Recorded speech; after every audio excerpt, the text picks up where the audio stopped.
So I wanted to say something to the Parkland students particularly.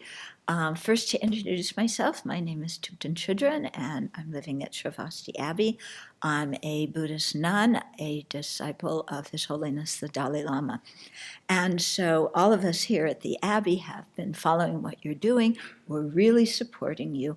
There's a few of us here who grew up during the Vietnam War, and we're really rooting you because we know that we stopped the Vietnam War by getting out there and protesting and, speaking up. And we're really proud of you for doing the same regarding, gun control and gun violence. It's so important. But the one thing why I wanted to make this is I was watching one of the videos. Somebody was interviewing you on the news and asked a group of you if you thought that Nick Cruz should have the death penalty. And many of the Parkland students said yes.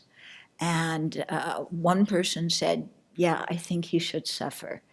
And only one person said, killing him won't really account for the death of 17 people. So I know in America, we are taught to be angry. We are taught to hate.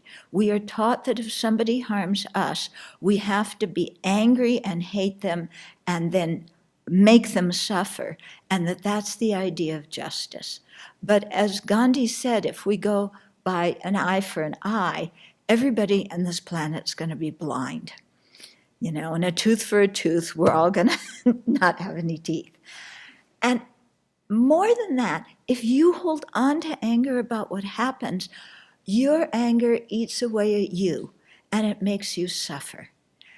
So there's another motivation besides anger that can propel you to work to stop gun violence, and that is compassion.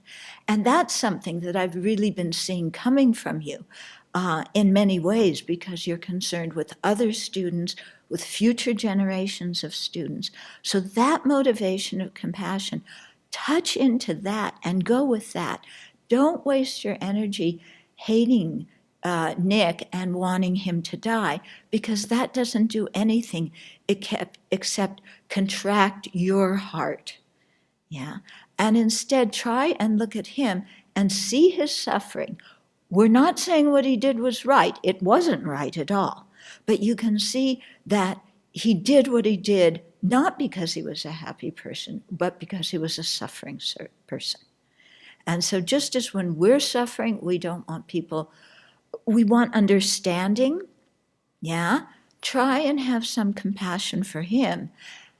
Okay, so what I'm getting at is you have compassion for the person, but you can at the same time say that the deed they did was atrocious. Yeah, and compassion can motivate your activism, not hatred. So one more thing, we really want to encourage you to stay united. You may have different opinions. Different opinions don't have to be the source of conflict. They can be the source of creative exchange. But stay united in your focus and help each other and care about each other and go forward, and we're behind you. And then the last thing I wanted to say was we invite you, or many of you who want to come out, to Sravasti Abbey. We are in eastern Washington state, 300 acres of meadow and forest, and we have a program for young adults every year. And you can come out at any old time you want, but we would really like to meet some of you and share what we have with you and learn from you and have some dialogue. So please consider it. Okay, and Emma, you copied our hairdo. Okay.